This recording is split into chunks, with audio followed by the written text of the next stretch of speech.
Après le succès du 70e anniversaire du débarquement en Normandie, l'Élysée compte beaucoup sur le 14 juillet pour permettre à François Hollande de poursuivre sa lente remontée dans les sondages. Président impopulaire, en panne de résultats sur le terrain économique et social, en difficulté avec sa majorité, le président s'est trouvé à mi-mandat une bouée de sauvetage inattendue, le double anniversaire du centenaire de la guerre 14-18 et de la libération de la France en 1944.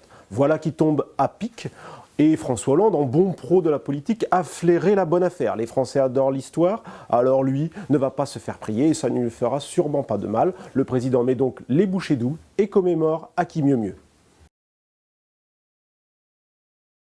Que fait le chef d'État? Il commémore. Pas une semaine depuis le 6 juin sans une cérémonie patriotique. Tout ça est normal et pas question ici de le regretter. Dimanche dernier, François Hollande était au Montmouchet, au lieu de la résistance auvergnate durant la Seconde Guerre mondiale. Jeudi, il a assisté à la 10e étape du Tour de France qui empruntait une partie du chemin des Dames, ce lieu des mémoires bordé de bleuets, symbole associé à la mémoire des poilus de la Grande Guerre. Belles images assurées.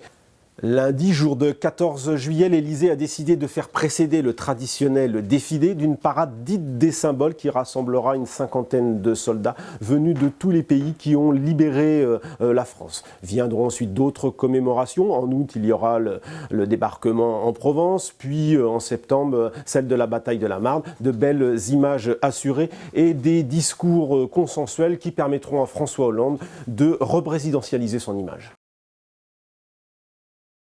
Coïncidence ou pas, cette succession de commémorations profite à François Hollande. On constate dans les enquêtes d'opinion une amélioration de la cote du chef de l'État. Bien sûr, il ne s'agit que de quelques points. Et le problème de fond de sa mauvaise image et de la déception des Français demeure. Il n'en reste pas moins que les images du D-Day ont plu aux Français. Et l'Élysée a bien compris le parti qu'il pouvait tirer de cette affaire. Du coup, François Hollande s'implique personnellement dans l'organisation de ces commémorations. Il reste surtout en retrait au moment où Manuel Valls ferraille avec les cheminots hier, avec les marins de la SNCM aujourd'hui, et surtout au moment où les frondeurs socialistes contestent sa politique et l'UMP implose. Et qu'importe au fond si François Hollande s'expose à la critique du président qui inaugure les chrysanthèmes, cette expression vacharde, inventée naguère par le général de Gaulle, qui critiquait les présidents sans pouvoir des 3e et 4e Républiques.